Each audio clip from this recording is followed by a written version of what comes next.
Hello students, this is your bio class. तो बच्चों, आज हम बात करने वाले हैं नेक्स्ट टॉपिक के बारे में, दैट इज़ पॉलिनेशन। इससे पहले हम माइक्रोस्पोरोजेनेसिस और मेगास्पोरोजेनेसिस के बारे में डिटेल स्टडी कर चुके हैं। आई होप आपको ये दोनों टॉपिक्स क्लियर हो गए होंगे। तो चलिए आगे बात करते हैं। जैसा कि हमने अभी तक पढ़ा, मेल और जो फीमेल गैमेट्स है फ्लावरिंग प्लांट्स के अंदर, वो पॉलन ग्रेन और एम्ब्रियोसेक रहेंगे। Here is male gamete is pollen grain and female gamete is embryo sac. दोनों ही टाइप के जो गैमेट्स हैं वो नॉन मोटाइल होते हैं, इसीलिए they have to be brought together for fertilisation to occur. इसीलिए इनको साथ में लेके आया जाता है फर्टिलाइजेशन के लिए, क्योंकि दोनों ही क्या है, नॉन मोटाइल। मोटाइल मतलब मूवमेंट होता है, तो नॉन मोटाइल यानी कि मूवमेंट नहीं कर सकते, मूवेबल नहीं है। तो किस तरीके से ये प्रोसेस होगी, उसी प्रोसेस को हम समझेंगे, जिसे हम कहते हैं pollination. Pollination is the mechanism to achieve this objective. इस प्रोसेस को या इस ऑब्जेक्ट को, इस ऑब्जेक्टिव को, इस पर्पज़ को अचीव करने के लिए जो मैकेनिज्म है, दैट इज़ पॉलिनेशन। पॉलिनेशन की अगर हम बेसिक डेफिनेशन की बात करें तो ट्रांसफ़र ऑफ पॉलन ग्रेन्स कहाँ बन रहे हैं, ये एंथर के अंदर। एंथर हमने पढ़ा था पार्ट ऑफ स्टेमन है। तो transfer of pollen grains from anther to stigma of a pistil. अब पिस्टिल क्या है, फीमेल रिप्रोडक्टिव ऑर्गन, ठीक है, to the stigma of pistil. अब पिस्टिल का सबसे जो अपर मोस्ट पार्ट था, इस तरह से जो हमने डायग्राम डिस्कस किया था यहाँ पर, तो ये था हमारा स्टिग्मा। अब स्टिग्मा के ऊपर जो पॉलन ग्रेन्स आएंगे, उसी प्रोसेस को हम क्या कहेंगे, पॉलिनेशन कहेंगे। Flowering plants have evolved an amazing array of adaptations to achieve pollination. तो अलग अलग फ्लावरिंग प्लांट्स में अलग अलग एडेप्टेशंस होती हैं पॉलिनेशन के लिए। तो अगर हम बात करें इसमें जो एक्सटर्नल एजेंट्स हैं बहुत सारे, ये भी पॉलिनेशन में हेल्प करते हैं। तो पॉसिबल एक्सटर्नल एजेंट्स क्या होंगे, इसके अंदर जो विंड है, वाटर है, ये सब हमारे एक्सटर्नल एजेंट्स, या हम कह सकते हैं बहुत सारे इंसेक्ट्स हैं, ये सारी चीज़ें इसके अंदर इंक्लूड होती हैं। बहुत सारे इंसेक्ट्स हैं, हनी बीज हैं, ये इसमें इंक्लूड होती हैं। काइंड्स ऑफ पॉलिनेशन की अगर हम बात करें तो पॉलन के सोर्स के अकॉर्डिंग जो पॉलिनेशन है वो 3 टाइप में हम डिवाइड करते हैं। 3 तरह की स्टडीज़ हम करेंगे। First one is autogamy. देखो नाम से ही आप आइडेंटिफाई कर सकते हो, ऑटो यानी कि सेल्फ, तो सेल्फ से रिलेटेड होगा। इस तरह के पॉलिनेशन में क्या होता है, सेम फ्लावर के अंदर जो पॉलिनेशन है वो होगा, यानी कि जो पॉलन ग्रेन्स ट्रांसफ़र होंगे from the anther to the stigma of same flower. जैसे हमारा रोज़ का जो फ्लावर होता है, जिसके अंदर मेल और फीमेल जो रिप्रोडक्टिव पार्ट है एक ही फ्लावर के अंदर ये प्रेजेंट है, तो जो मेल पार्ट है इसी से डायरेक्ट जो पॉलन ग्रेन्स हैं उसी फ्लावर के फीमेल रिप्रोडक्टिव पार्ट पर ट्रांसफ़र हो जाएंगे, उसे हम कहेंगे autogamy type of pollination. Normal flower which opens and exposes the anthers and the stigma completely autogamy is rather rare. तो ऐसे जो नॉर्मल फ्लावर हैं जिनके अंदर जो एंथर और स्टिग्मा है वो बिल्कुल एक्सपोज्ड है, यानी कि अगर हम कहें वो फ्लावर के अंदर बिल्कुल ओपनली एनवायरनमेंट में एक्सपोज्ड है, तो उनके अंदर कंप्लीट ऑटोगैमी थोड़ा रेयर देखने को मिलती है। Autogamy in such flowers require सिंक्रोन in pollen release and stigma receptivity and also. तो इस तरह के अगर फ्लावर्स के अंदर हमें ऑटोगैमी जो ऑब्जेक्टिव इसे अचीव करना है, तो सिंक्रोनी की प्रोसेस यहाँ इंपॉर्टेंट रहती है। सिंक्रोनी मतलब अगर हम कहें कि दो same time kind of event simultaneous time पर अगर होती हैं तो उसे सिंक्रोनी कहते हैं। तो यानी कि पॉलन रिलीज और स्टिग्मा रिसेप्टिविटी दोनों ही अगर सेम टाइम पर हो तो ही ऑटोगैमी इस तरह के फ्लावर्स में पॉसिबल है। जो एंथर और स्टिग्मा है should lie close to each other so that self pollination and can occur. तो इसीलिए सेल्फ पॉलिनेशन के लिए एंथर और स्टिग्मा का क्लोज होना बहुत ज़रूरी है।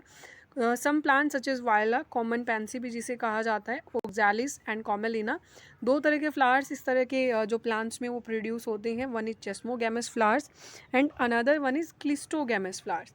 अब चेस्मोगैमस फ्लावर्स कौन से होंगे, जो कहीं ना कहीं सिमिलर रहते हैं दूसरी स्पीशीज़ के फ्लावर से, लेकिन जो यहाँ पर मेन हमारा रहता है, जो इनके अंदर मेन डिफरेंस आता है, चेस्मोगैमस फ्लावर्स के अंदर जो एंथर और स्टिग्मा है वो एक्सपोज्ड हमें देखने को मिलते हैं। एंथर और स्टिग्मा एक्सपोज्ड देखने को मिलते हैं, लेकिन क्लिस्टोगैमस फ्लावर्स के अंदर they do not open at all, वो हमें ओपन फॉर्म में नहीं मिलते, वो कहीं ना कहीं क्लोज्ड फॉर्म में मिलते हैं। अगर हम डायग्राम के थ्रू से देखें तो यहाँ आप समझ सकते हैं, दीज आर चेस्मोगैमस फ्लावर, ये टोटली एक्सपोज्ड है एनवायरनमेंट में, and these are cleistogamous flowers, these are closed. ठीक है, इनके जो मेल और फीमेल रिप्रोडक्टिव पार्ट हैं एंथर, और कहीं ना कहीं अगर हम कहें जो स्टाइल है वो टोटली हम कह सकते हैं कि वो एक्सपोज्ड नहीं है। ओके, तो इस तरह के जो फ्लावर्स होंगे, the anthers and stigma lie close to each other. Okay, when anthers dehisce in the flower buds pollen grains come in contact with the stigma to effect pollination. ये बातें कही गई हैं क्लिस्टोगैमस फ्लावर्स के बारे में कि अगर वो फ्लावर्स क्लोज्ड हैं तो ऑब्वियस सी बात है उन फ्लावर्स के अंदर एंथर और स्टिग्मा है बहुत एक दूसरे के नज़दीक हैं, जो वो क्लोजली लाई करते हैं। तो इस तरीके से क्या होगा, जो एंथर है डायरेक्टली फ्लावर बर्ड्स के अंदर जब भी उनका डाइसेंस होगा तो पोलन ग्रेन्स डायरेक्ट है जो स्टिग्मा के कांटेक्ट में आएंगे, पॉलिनेशन को इफेक्ट करेंगे। इसलिए बहुत कम चांसेस हैं, या हम कह सकते हैं कि रेयर चांसेस रहता है, या ना के बराबर चांसेस है क्लिस्टोगैमस फ्लावर्स के अंदर ऑटोगैमी के अलावा क्रॉस पॉलिनेशन होने का। तो इनके अंदर क्लिस्टोगैमस के अंदर हम कह सकते हैं कि टोटली ऑटोगैमी ही रहेगा, ऑटोगैमस फ्लावर्स ही रहते हैं। क्रॉस पॉलन लैंडिंग का यहाँ पर चांस है ही नहीं, क्योंकि ये टोटली क्या है, क्लोज्ड फ्लावर्स हम कह सकते हैं, क्लोज फ्लावर्स है। इन्हीं के अंदर एंथर्स प्रोड्यूस हुए, इन्हीं के अंदर ये हमारा फीमेल रिप्रोडक्टिव पार्ट है, यहीं से जो पॉलिनेशन प्रोसेस कंप्लीट होगी। Cleistogamous flowers produce a short seed set even in the absence of pollinators. Cleistogamous flowers के अंदर जो है हम ये कह सकते हैं कि पॉलिनेटर्स की एब्सेंस में भी यहाँ पर पॉलिनेशन होगा, तो सीड्स प्रोड्यूस होते रहेंगे। अब इसके बारे में आपने सोचना है कि जो क्लिस्टोगैमी है एडवांटेजियस है या डिसएडवांटेजियस है प्लांट्स के लिए। आगे हम बात करते हैं जिटोनोगैमी क्या होगा। जिटोनोगैमी क्या है हमारा, transfer of pollen grains from the anther to the stigma of another flower of the same plant. देखो ऑटोगैमी में हमने पढ़ा था सेम फ्लावर का ही जो है एंथर है, सेम फ्लावर का ही स्टिग्मा है, यहीं पॉलिनेशन हो रहा है। लेकिन जिटोनोगैमी में क्या है, pollen grains from the anther to the stigma of another flower of same plant. यानी कि अब क्या होगा, हमारे पास दो फ्लावर हैं लेकिन ये प्लांट एक ही है। ओके, एक ही प्लांट के ऊपर अगर हम बात करें, ये एक प्लांट है, इसी के दो फ्लावर हमारे पास यहाँ हैं, ठीक है। इसी के दूसरे फ्लावर के ऊपर अगर यहाँ से एंथर्स हैं, एंथर अगर दूसरे फ्लावर के ऊपर स्टिग्मा के ऊपर लैंड करते हैं तो उसे हम कहेंगे जिटोनोगैमी। इस केस में क्या है, प्लांट तो है सेम लेकिन फ्लावर्स हमारे क्या हो गए हैं, इस बार डिफरेंट हो गए हैं, तो इस केस को हम कहेंगे जिटोनोगैमी। जिटोनोगैमीज फंक्शनली क्रॉस पॉलिनेशन इन्वॉल्विंग ए पॉलिनेटिंग एजेंट। तो जिटोनोगैमी जो हमारी है फंक्शनली हम कह सकते हैं कि क्रॉस पॉलिनेशन इसके अंदर होता है, तो पॉलिनेटिंग एजेंट भी इसके अंदर रहता है। Genetically it is similar to autogamous since the pollen grains come from the same plant. तो जो जेनेटिक्स है वो सेम ही रहेगी, क्योंकि सेम ही प्लांट के दोनों फ्लावर हैं, सेम प्लांट के फ्लावर होने की वजह से जो इनकी जेनेटिक्स है, जो जीन्स है वो सेम काइंड के रहेंगे। आगे हम बात करते हैं जीनोगैमी के बारे में। अब तक हमने दो केसेस पढ़े, एक है कि एक ही फ्लावर के अंदर वो सारी प्रोसेस हो रही है, एंथर और स्टिग्मा सेम फ्लावर में है। एक हमने सेकंड केस डिस्कस किया कि प्लांट एक है लेकिन फ्लावर इस बार डिफरेंट थी। जीनोगैमी में क्या होगा, transfer of pollen grains from anther to the stigma of different plant. यानी कि इस बार जो प्लांट हैं ये भी क्या होंगे, ये प्लांट भी हमारे डिफरेंट होंगे, यानी कि इस प्लांट के जो पॉलन ग्रेन्स हैं दूसरे प्लांट के स्टिग्मा पर लैंड करते हैं, तो उसे हम कहेंगे xenogamy type of pollination. This is the only type of pollination which during pollination brings genetically different types of pollen grains to the stigma। यहाँ पर जो जेनेटिक्स है वो चेंज हो जाती है, क्योंकि जो प्लांट हैं वो सेपरेट रहेंगे। ये प्लांट 1 है जिससे एंथर ट्रांसफ़र होंगे प्लांट 2 के ऊपर, ठीक है। तो अगर प्लांट हमारे अलग अलग रहेंगे तो यहाँ पर जो जेनेटिक्स है वो भी चेंज हो जाएगी। जीनोगैमी यहाँ पर दिखाया हुआ है इस प्लांट के अंदर, यहाँ पर जीनोगैमी यहाँ देखने को हमें मिलती है। सेम एज इट इज़ अगर हम आगे बात करें एजेंट्स क्या क्या रहेंगे हमारे पॉलिनेशन के, तो इसके अंदर हमारे बहुत सारे एजेंट्स हैं जो इन्वॉल्व होते हैं। दो तरह के हम बेसिकली दो कैटेगरीज में उन्हें रखते हैं, ए बायोटिक और बायोटिक। ए बायोटिक के अंदर हमारे आएंगे विंड, वाटर, इस तरह के जो एजेंट्स इंक्लूड होंगे, और बायोटिक में आएंगे हमारे एनिमल्स जो पॉलिनेशन की प्रोसेस को अचीव करने में हेल्प करते हैं। Majority of plants use biotic agents, अधिकतर जो है प्लांट्स हमारे बायोटिक एजेंट्स को ही पॉलिनेशन के लिए यूज़ करते हैं। सिर्फ स्मॉल प्रोपोर्शन ही प्लांट्स का ऐसा है जिसके अंदर ये बायोटिक एजेंट्स इन्वॉल्व होंगे। Pollen grains coming in contact with the stigma is a chance factor in both wind and water pollination। कि अगर एबायोटिक फैक्टर्स इन्वॉल्व होते हैं विंड और वाटर के थ्रू अगर पॉलिनेशन हो रहा है तो बहुत चांसेस कम रहते हैं, या हम कह सकते हैं कि सिर्फ चांस फैक्टर है कि जो विंड और वाटर पॉलिनेशन से जो पॉलन ग्रेन्स हैं वो स्टिग्मा के डायरेक्ट कॉन्टैक्ट में आ भी सकते हैं और नहीं भी आ सकते। तो इसीलिए इस तरह के अनसर्टेनिटीज़ को कंपनसेट करने के लिए और पॉलन ग्रेन्स का जो लॉस है वो ना हो, इसीलिए जो फ्लावर्स हैं वो बहुत एनॉर्मस अमाउंट में पॉलन को प्रोड्यूस करते हैं when compare to the number of ovules available for pollination. तो अगर हम कहें जो पॉलन ग्रेन्स हैं वो बहुत ज़्यादा अमाउंट में प्रोड्यूस होते हैं, क्योंकि इस तरह से पॉलन ग्रेन्स का लॉस बहुत अमाउंट में होता रहता है, ठीक है। ज़रूरी नहीं है कि जितने भी पॉलन ग्रेन्स है डेhiscence के बाद सभी के सभी फर्टिलाइजेशन ही हो या पॉलिनेशन सक्सेसफुल ही रहे, तो इसीलिए जो पॉलन ग्रेन्स है बहुत ज़्यादा अमाउंट में प्रोड्यूस होते हैं, एनॉर्मस अमाउंट में प्रोड्यूस होते हैं इन कंपेयर देन ओव्यूल्स। जो तो आगे बात करते हैं बच्चों, pollination by wind is more common among abiotic pollinations. Abiotic pollination में अगर हम बात करें तो जो मेन है विंड यहाँ पर जो फैक्टर रहता है वो काफ़ी कॉमन है। Wind pollination also requires that the pollen grains are light and non sticky. जो विंड पॉलिनेशन है उसमें एक रिक्वायरमेंट रहती है कि पॉलन ग्रेन्स लाइट हों और नॉन स्टिकी भी हों, ताकि जो विंड करंट्स हैं उनके साथ one place to another place उनका ट्रांसपोर्टेशन ईजी हो। अगर वो स्टिकी होंगे तो किसी भी सरफेस पर इजीली स्टिक हो जाएंगे, विंड करंट्स के साथ वो ट्रांसपोर्ट नहीं होंगे और उनका लाइट वेट होना भी बहुत ज़रूरी है। They often possess well-exposed stamens so that the pollens are easily dispersed into wind currents।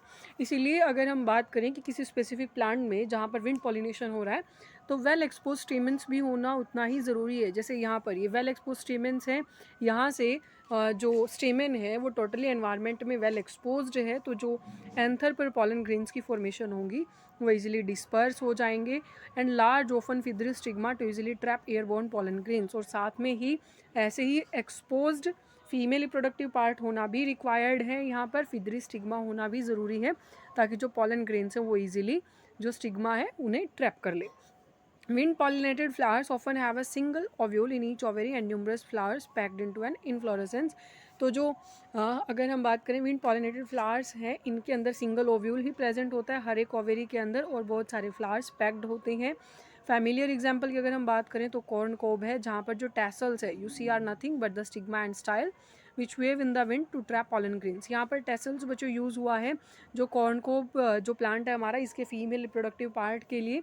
तो इसके अंदर अगर हम देखें तो स्टिग्मा और स्टाइल, जैसे यहाँ पर ये male reproductive part totally exposed दिखाई दे रहा है या हम कहें एनवायरनमेंट में एक्सपोज दिखाई दे रहा है, ऐसे ही जो कॉर्न कोब है उसके अंदर स्टिग्मा और स्टाइल है वो टोटली एक्सपोज्ड रहते हैं इजीली पॉलन ग्रेन्स को ट्रैप करने के लिए। और अगर हम दूसरे एग्जाम्पल की बात करें तो विंड पॉलिनेशन ग्रासेस में भी काफ़ी कॉमन रहता है। ये आपका एक एग्जाम्पल दिया हुआ है यहाँ पर विंड पॉलिनेशन का। इसके अंदर आप यहाँ देख सकते हैं जो ये एंथर्स हैं ये टोटली एक्सपोज्ड हैं यहाँ पर। तो पॉलन ग्रेन्स की यहाँ जब फॉर्मेशन होगी आफ्टर एंथर डेhiscence तो यहाँ से विंड करंट के साथ वो डिस्पर्स हो जाएंगे। पॉलिनेशन बाय वाटर की अगर हम बात करें तो ये थोड़ा रेयर रहता है फ्लावरिंग प्लांट्स में और सिर्फ 30 जेनेरा तक ही ये थोड़ा लिमिटेड है। ऑलमोस्ट ये मोनोकॉट्स के अंदर देखने को मिलता है। अगर हम बात करें कि भाई वाटर एक रेगुलर मोड ऑफ ट्रांसपोर्ट है for the male gametes among the lower plants groups such as algae bryophytes and pteridophytes. जो वाटर है अगर हम बात करें कि वो एक अच्छा मोड ऑफ ट्रांसपोर्ट है मेल गैमेट्स को लेके, यानी कि पॉलन ग्रेन्स को one place to another place water के थ्रू ट्रांसपोर्ट ईजिली करता है वाटर। तो किन ग्रुप्स के लिए? अपने लोअर प्लांट ग्रुप्स के लिए, लाइक एल्गी हुई, ब्रायोफाइट्स है, टेरिडोफाइट्स है। ऐसा माना जाता है कि कुछ स्पेसिफिक ब्रायोफाइट्स और टेरिडोफाइट्स के लिए जो डिस्ट्रीब्यूशन है उनका लिमिटेड है because of the need for water for the transport of male gametes and fertilisation. किस वजह से? क्योंकि वहाँ पर मेल गैमेट्स नहीं अवेलेबल हैं फर्टिलाइजेशन के लिए, इसीलिए काफ़ी लिमिटेड है, क्योंकि उनके ट्रांसपोर्ट के लिए वाटर की ज़रूरत पड़ेगी और तभी फर्टिलाइजेशन पॉसिबल है। तो इसीलिए कुछ ब्रायोफाइट्स और टेरिडोफाइट्स की ऐसी स्पीशीज़ हैं जिनका जो डिस्ट्रीब्यूशन है वो बहुत लिमिटेड एरिया में ही है। कुछ एग्जांपल हैं वाटर पॉलिनेटेड प्लांट्स के, ये बहुत कॉमन एग्जांपल है वैलिसनेरिया एंड हाइड्रिला। ये फ्रेश वाटर में ही ग्रो करते हैं। और कुछ मेराइन सी ग्रासेस भी हैं जो इसका एक कॉमन एग्जाम्पल है, लाइक जोस्टेरा। ठीक है, तो ये एग्जाम्पल बच्चों आपने ध्यान रखने हैं। सभी के सभी एक्वेटिक प्लांट्स वाटर पॉलिनेशन को नहीं यूज़ करते, लेकिन मेजॉरिटी ऑफ एक्वेटिक प्लांट्स में लाइक वाटर हाइसिंथ हुआ, वाटर लिली है, इनके अंदर क्या होता है जो फ्लावर हैं वो एमर्ज करते हैं above the level of water. Like यहाँ पर ये वाटर का लेवल है तो ऐसे फ्लावर्स यहाँ से सरफेस से एमर्ज आउट करेंगे। ठीक है, और उसके बाद क्या होगा? And are pollinated by insects or wind as in most of the land plants. और उसके बाद जो पॉलिनेशन है इनमें इंसेक्ट या विंड के थ्रू होता है, जैसा कि लैंड प्लांट्स में हमने पढ़ा था। तो ऐसा कोई कंपल्शन नहीं है कि सभी एक्वेटिक प्लांट्स में जो पॉलिनेशन है वो सिर्फ वाटर के थ्रू ही होगा। वेलिसनेरिया में अगर हम बात करें इस प्लांट के अंदर the female flower reach the surface of water by the long stalk. जो फीमेल फ्लावर है वो वाटर के सरफेस तक पहुंचता है लॉन्ग स्टॉक के through and the male flowers or pollen grains are released on to the surface of water. यानी कि ये अगर सरफेस की अगर हम बात करें यहाँ पॉलन ग्रेन्स तो क्या है फ्लोटिंग या फिर वाटर करंट के थ्रू यहाँ पहुँच रहे हैं, और जो फीमेल फ्लावर है वो लॉन्ग स्टोक के थ्रू सरफेस तक पहुँचता है। यहाँ से पॉलन ग्रेन्स हैं जो यहाँ पर स्टिक कर जाएंगे स्टिग्मा पर, और इस तरीके से वेलिस्नेरिया के अंदर। तो वेलिस्नेरिया का जो एग्जांपल है बच्चों वो आप इस डायग्राम के थ्रू समझ सकते हैं। वेलिस्नेरिया में हमने अभी डिस्कस किया है जो फीमेल फ्लावर है वो वाटर के सरफेस तक पहुँचते हैं। ये फीमेल फ्लावर है, ये वाटर के सरफेस तक पहुँचते हैं। जैसे ये यहाँ पर जो ये पार्ट है ये शो करता है फीमेल फ्लावर को। उसके बाद जो वाटर करंट के थ्रू ये पॉलन ग्रेन्स हैं ये पहुँच जाते हैं स्टिग्मा तक, और उसके बाद जो पॉलिनेशन की प्रोसेस है वो प्रोसीड करती है। तो यहाँ पर ये दिखाया हुआ है, आप क्लियरली इसको देख सकते हैं। स्टॉक की हेल्प से, ये स्टॉक लाइक स्ट्रक्चर, इसकी हेल्प से जो स्टिग्मा है ये वाटर के सरफेस तक यहाँ पहुँचता है। उसके बाद ये वाटर करंट्स के थ्रू यानी कि जो पानी है उसके साथ जो पॉलन ग्रेन्स हैं मेल फ्लावर से वो पहुँच जाएंगे स्टिग्मा तक। वेलिस्नेरिया के बारे में बच्चों हमने अभी पढ़ लिया है। इसके अंदर जो फीमेल फ्लावर है वो लॉन्ग स्टॉक की हेल्प से सरफेस तक पहुँच जाएगा, पॉलन ग्रेन्स के साथ पॉलिनेशन होगा। उसके बाद हम बात करते हैं आगे, कुछ ऐसे ही दूसरे ग्रुप हैं लाइक सी ग्रासेस है। इनके अंदर क्या होता है, जो फीमेल फ्लावर है वो वाटर के अंदर ही सबमर्ज्ड कंडीशन में रहेगा, और जो पॉलन ग्रेन्स हैं वो रिलीज़ कर दिए जाते हैं डायरेक्टली वाटर के अंदर ही। इस तरह की जो स्पीशीज़ हैं जिनके अंदर जो पॉलन ग्रेन्स रहेंगे वो लॉन्ग और रिबन लाइक होते हैं, साथ ही वाटर की हेल्प से ही यहाँ पर पॉलिनेशन कैरी आउट होगा। कुछ ऐसे पॉलन ग्रेन्स, कुछ ऐसे केसेस हैं जहाँ पर पॉलन ग्रेन्स स्टिग्मा तक पहुँच जाते हैं, जो रिसेप्टिविटी है वो हो जाएगी कंप्लीट, और जो पॉलिनेशन है वो प्रोसेस हमारी फुलफिल होगी। अगर हम बात करें कि most of pollinated water species में जो पॉलन ग्रेन्स हैं उनको वेट होने से बचाने के लिए, यानी कि वो वेट ना हो इससे प्रोटेक्शन के लिए, म्यूसिलेज जो हमारे सब्सटेंस उसकी एक कवरिंग इनके ऊपर प्रेजेंट होती है, म्यूसिलेजिनस कवरिंग जिसे हम बोलते हैं, वो पॉलन ग्रेन्स को वेट नहीं होने देती। तो अगर हम एक यहाँ पर हमारे कंक्लूजन निकल के आता है, both wind and water pollinated flowers are not very colourful and do not produce nectar. जो विंड और वाटर पॉलिनेशन जिन फ्लावर्स के अंदर होता है विंड और वाटर फैक्टर्स के थ्रू, वो बहुत ज़्यादा कलरफुल नहीं होते, ना ही वो नेक्टर प्रोड्यूस करते हैं। इसके पीछे रीज़न क्या है, क्योंकि बच्चों जो कलरफुल जो भी फ्लावर्स होंगे और जो नेक्टर प्रोड्यूस करेंगे, ये जो दोनों ही कैरेक्टरिस्टिक हैं ये कौन सी है, ये इंसेक्ट से जिन फ्लावर्स के अंदर पॉलिनेशन होता है ये उनकी कैरेक्टरिस्टिक्स हैं। ठीक है, और हमने विंड और वाटर पॉलिनेशन के लिए जो कैरेक्टरिस्टिक्स पढ़ी थी वो ये थी कि इजीली अगर हम कहें कि इनके अंदर जो पॉलन ग्रेन्स हैं वो काफ़ी लाइट वेट होते हैं और साथ में नॉन स्टिकी भी होते हैं। लेकिन यहाँ पर जो कलरफुल और नेक्टर ये दोनों ही कैरेक्टरिस्टिक किसकी हैं, ये दोनों ही इंसेक्ट पॉलिनेटेड फ्लावर्स की हैं। तो हम आगे बात करते हैं जो हमारा इंसेक्ट पॉलिनेशन किस तरह से अचीव होगा।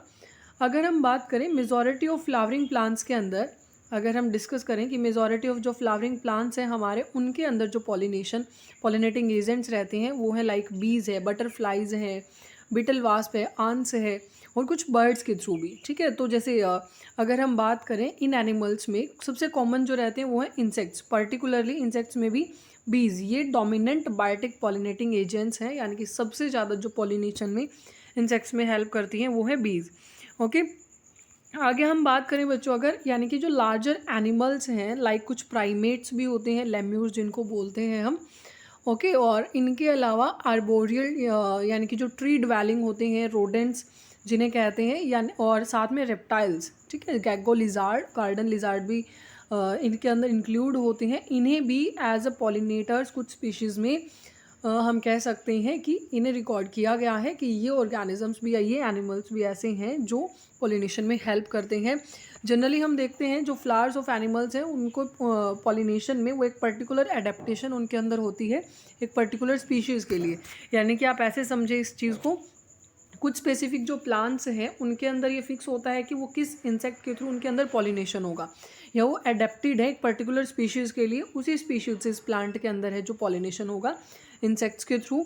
तो अगर हम आगे बात करें, मेजॉरिटी जो रहती है इसके अंदर इंसेक्ट पॉलिनेटेड फ्लावर्स के अंदर, वो जो फ्लावर्स होंगे वो लार्ज भी होंगे, साथ में कलरफुल भी होंगे, फ्रेग्रेंट भी उनकी काफ़ी अच्छी होती है, और नेक्टर भी उनके अंदर अच्छे अमाउंट में प्रोड्यूस होता है। जो ये फ्लावर्स हैं वो काफ़ी स्मॉल रहते हैं, या हम ये कह सकते हैं कि बहुत सारे फ्लावर्स तो क्लस्टर में, एक ग्रुप में भी देखे जाते हैं।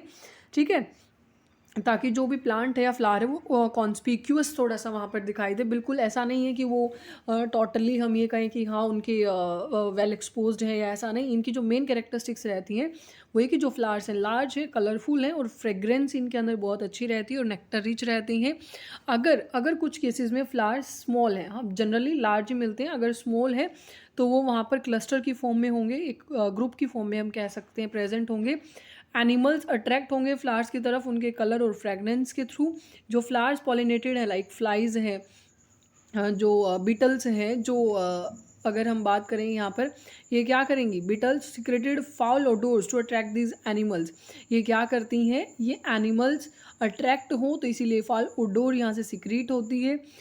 जो एनिमल्स की कॉन्टीन्यूसली विजिट मेंटेन रहे, इसलिए जो फ्लावर है वो रिवॉर्ड्स भी देते हैं एनिमल्स को। क्या रिवॉर्ड देंगे, नेक्टर और पॉलन ग्रेन्स यहाँ पर उनके जनरली रिवॉर्ड रहते हैं। आपने देखा होगा जिन फ्लावर्स के ऊपर नेक्टर प्रोड्यूस होता है जनरली वहाँ पर जो बीज हैं या फ्लाइज हैं, आपने उन फ्लावर्स के ऊपर आसपास देखी होंगी।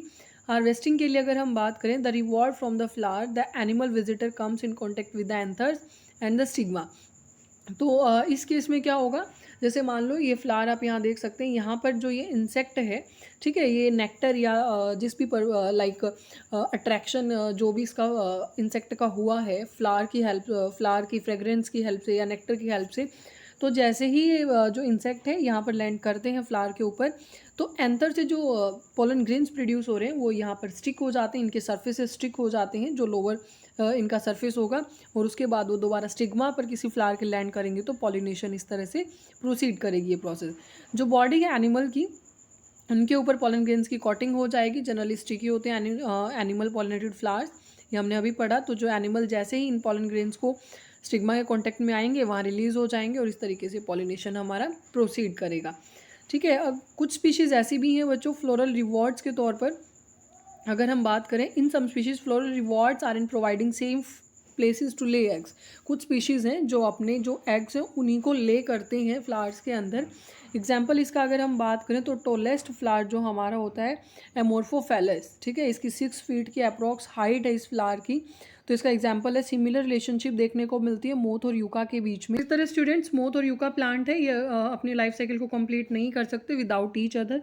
इस केस में होता क्या है, जो मोथ है वो अपने एग्स को डिपॉजिट कर देता है in the locule of ovary and the flower, और बदले में क्या होगा, जो मोथ है वो पॉलिनेटेड हो जाएगा यूका प्लांट से। लार्वे हैं जो मोथ के वो come out of the eggs as the seed start developing, और जो लार्वा है मोथ का वो बाहर की तरफ आएंगे eggs as the seed start developing, जैसे ही डेवलपमेंट उसमें शुरू हो जाएगी।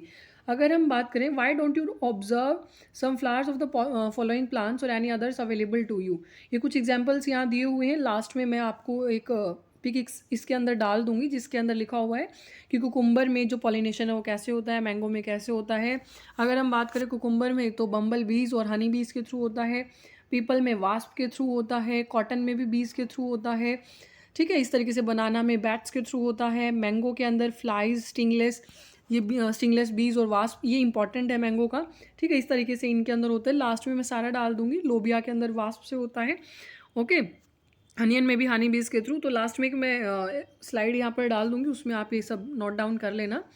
तो ये हमारा सारा वही है कि हमने विजिटर्स को ऑब्जर्व करना है, फ्लावर्स पर जो भी विजिटर्स रहेंगे तो पॉलिनेटर्स को आइडेंटिफाई करना है। अगर हम आगे बात करें आउटब्रीडिंग डिवाइसेस की, तो आउटब्रीडिंग डिवाइसेस हमारे क्या रहेंगे बच्चों, मेजॉरिटी ऑफ फ्लावरिंग प्लांट्स के अंदर है जो प्रोड्यूस करते हैं हर्मेफ्रोडाइट फ्लावर्स को। हर्मेफ्रोडाइट टर्म हम यूज़ करते हैं, मेल और फीमेल रिप्रोडक्टिव जो पार्ट्स हैं वो एक ही ऑर्गेनिज्म में है, ठीक है। तो हर्मेफ्रोडाइट फ्लावर्स को प्रोड्यूस करेंगे और जो पॉलन ग्रेन्स हैं are likely to come in contact with the stigma of the same flower. तो इस केस में क्या होता है कि अगर हम बात करें कि एक फ्लावर है, इस फ्लावर के अंदर मेल और फीमेल रिप्रोडक्टिव जो पार्ट हैं वो एक ही फ्लावर के अंदर हैं, तो चांसेस क्या होंगे, ऑलमोस्ट सेल्फ पॉलिनेशन ही इसके अंदर रहेगा, क्योंकि इसी फ्लावर के जो मेल गैमेट्स हैं वो फीमेल गैमेट के तरफ ट्रांसफ़र हो जाएंगे, यानी कि यहीं से जो पॉलन ग्रेन्स हैं वो स्टिग्मा तक ट्रांसफ़र हो जाएंगे, यहाँ सेल्फ पॉलिनेशन ही होता रहेगा। तो अगर कॉन्टीन्यूसली सेल्फ पॉलिनेशन हुआ तो रिजल्ट क्या होगा, इन ब्रीडिंग डिप्रेशन हो जाएगा, यानी कि कॉन्टीन्यूसली कोई भी वेरिएशन नहीं आएगी। तो flowering plants have developed many devices to discourage self pollination and to encourage cross pollination. इसीलिए कुछ ऐसे डिवाइसेस डेवलप किए गए कि सेल्फ पॉलिनेशन को थोड़ा डिस्करेज किया जाए और क्रॉस पॉलिनेशन के चांसेस थोड़ा एनहेंस हो, इम्प्रूव किए जाएँ। कुछ स्पीशीज़ हैं जिनके अंदर पॉलन रिलीज और स्टिग्मा रिसेप्टिविटी सिंक्रोनाइज्ड नहीं है, यानी कि सिंक्रोनाइज्ड हमने पहले भी डिस्कस किया था। कुछ ऐसी स्पीशीज़ होती हैं स्टूडेंट्स जिनके अंदर अगर पॉलन जिस टाइम पर रिलीज हो रहे हैं तो इसका मतलब स्टिग्मा मैच्योर नहीं है कि उसी टाइम पर उनको उसकी रिसेप्टिविटी हो। अगर स्टिग्मा मैच्योर है तो ज़रूरी नहीं है कि पॉलन ग्रेन्स भी सेम टाइम पर रिलीज हो रहे हैं। तो सेम टाइम पर वो जो दोनों ऑर्गन्स हैं वो मैच्योर नहीं हुए, या हम कह सकते हैं कि दोनों जो प्रोसेस है नहीं हो रही हैं। Either the pollen is released before the stigma becomes receptive or stigma becomes receptive much before the release of pollen. तो यहाँ से क्लियर हो जाएगा आपको कि या तो स्टिग्मा पहले मैच्योर हो रहा है या फिर एंथर्स पहले पॉलन ग्रेन्स को रिलीज कर रहे हैं। कुछ दूसरी स्पीशीज़ में ऐसा भी होता है, एंथर और stigma are placed at different positions, अलग अलग पोजीशंस पर उन्हें रखा जाएगा एंथ्रोस्टिग्मा को, जिससे क्या होगा जो पॉलन्स हैं वो कांटेक्ट में नहीं आ सकते स्टिग्मा के। Both this devices prevent autogamy, इन दोनों ही तरीके से क्या होगा ऑटोगैमी नहीं होगी, यानी कि कहीं ना कहीं सेल्फ पॉलिनेशन नहीं होगा। थर्ड डिवाइस जो है वो भी इनब्रीडिंग से प्रिवेंट करता है, वो है सेल्फ इनकम्पैटिबिलिटी। इसके अंदर क्या होगा, सेल्फ इनकम्पैटिबिलिटी क्या होती है, ये एक जेनेटिक मैकेनिज्म है जो प्रिवेंट करता है सेल्फ पॉलन को, यानी कि सेम फ्लावर या दूसरे फ्लावर सेम प्लांट से अगर मैं कहूँ या तो इस एक ही फ्लावर के अंदर, ठीक है, मेल से फीमेल पार्ट पर जो पॉलन ग्रेन्स ट्रांसफ़र हो रहे हैं वो, या फिर इसी प्लांट के दूसरे फ्लावर पर ये जो ट्रांसफ़र है ये हम डिस्कस कर रहे हैं। तो सेल्फ इनकम्पैटिबिलिटी में क्या होगा, सेल्फ पॉलन से प्रिवेंट करेंगी, जिससे क्या होगा from fertilising the ovules by inhibiting pollen germination और pollen tube growth in the pistil. इससे क्या होता है जो पॉलन ट्यूब की जो ग्रोथ है पिस्टिल तक वही कंप्लीट नहीं होगी। अगर ऐसा नहीं होगा तो ऑब्वियस सी बात है यहाँ पर क्या होगा जो फर्टिलाइजेशन है वो प्रोसेस नहीं होगी। ठीक है, अब ये पिस्टिल तक जो पॉलन ट्यूब की ग्रोथ है ये क्या है, ये हम आगे डिस्कस करेंगे पॉलन पिस्टिल इंट्रैक्शन में। दूसरा डिवाइस जो बच्चों इसके अंदर रहेगा सेल्फ पॉलिनेशन से, वो है is the production of unisexual flowers. Unisexual flowers को प्रोड्यूस किया जाए अगर दोनों ही मेल और फीमेल फ्लावर सेम प्लांट पर प्रेजेंट है, लाइक कैस्टर और मेज में होता है, मोनोशियस कंडीशन है, तो इससे जो ऑटोगैमी है वो नहीं होगी, बट जिटोनोगैमी, यहाँ पर जिटनोगैमी हमें देखने को मिलेगी। हमने पढ़ा था ना, लाइक सेम फ्लावर के अंदर ही पॉलिनेशन हो रहा है, ऑटोगैमी। अगर एक ही प्लांट के फ्लावर हमारे क्या हैं अलग अलग हैं लेकिन प्लांट सेम है, तो वहाँ पर क्या होगा जिटनोगैमी। कुछ स्पीशीज़ ऐसी भी हैं लाइक पपाया है, मेल और फीमेल फ्लावर्स यहाँ पर हैं, वो डिफरेंट डिफरेंट प्लांट्स पर प्रेजेंट रहते हैं, यानी कि यहाँ पर डायोशियस कंडीशन रहेगी। इस कंडीशन में हम टोटली कह सकते हैं कि ना ऑटोगैमी होगी ना जिटनोगैमी होगी। तो यहाँ पर हमारा जो है टोटली क्रॉस पॉलिनेशन हमें यहाँ देखने को मिलेगा। तो ये बच्चों आज आपने पढ़ लेना है। तो आउटब्रीडिंग डिवाइसेस भी कहीं ना कहीं इंपॉर्टेंट रोल प्ले करते हैं। अगर हमें जो है सेल्फ पॉलिनेशन को कहीं ना कहीं थोड़ा सा डिस्करेज करना है, जेनेटिक चेंजेस अगर ऑब्जर्व करने हैं, ठीक है, तो ये आपने आज कर लेना है। कल हम डिस्कस करेंगे नेक्स्ट लेक्चर में पॉलन पिस्टिल इंटरेक्शन के बारे में, वो भी काफ़ी इंपॉर्टेंट और इंटरेस्टिंग टॉपिक है। यहाँ तो कोई डाउट आया आप बता देना, उसे हम दोबारा डिस्कस कर लेंगे। यहाँ तक जो भी हमने अभी पढ़ा है उन सबको आपने आउटब्रीडिंग डिवाइसेस में, अगर मैं लास्ट में टॉपिक की बात करूँ तो यहाँ ऐसे नोट कर लेना, पॉइंट की फॉर्म में आप नोट करना कि कौन से मेथड्स हैं जिनके थ्रू हम जो है सेल्फ पॉलिनेशन को डिस्करेज कर सकते हैं। तो इसके अंदर बच्चों आपने क्या करना है, पॉइंट्स की फॉर्म में आउटब्रीडिंग डिवाइसेस को नोट डाउन कर लेना है कि कौन से रहेंगे। लाइक हमें सेल्फ पॉलिनेशन को कैसे प्रिवेंट करना है, क्रॉस पॉलिनेशन को कैसे एनकरेज करना है, ठीक है। इसके अंदर काफ़ी इंपॉर्टेंट ये चीज़ें रहती हैं। सेल्फ इनकम्पैटिबिलिटी को नोट डाउन ज़रूर कर लेना, इंपॉर्टेंट कंसेप्ट है ये। यहाँ पर सेल्फ इनकम्पैटिबिलिटी भी क्या करता है, सेम वही सेल्फ पॉलिनेशन से ही प्रिवेंट करेगा।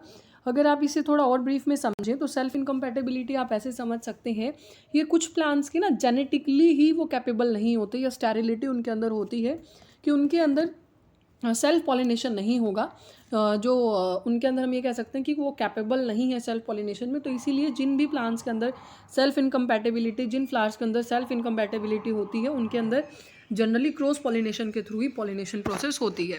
तो ये आपने कर लेना है। उसके बाद ये भी देख लेना है कि यूनिसेक्सुअल फ्लावर्स अगर हम ज़्यादा से ज़्यादा प्रोड्यूस करें तो इस चीज़ को प्रमोट किया जा सकता है। आउटब्रीडिंग डिवाइसेस ये हमारे रहेंगे, इसको अच्छे से पढ़ लेना है। किसी भी तरह का डाउट हो तो आप बता देना, उसे हम नेक्स्ट लेक्चर के साथ डिस्कस कर लेंगे।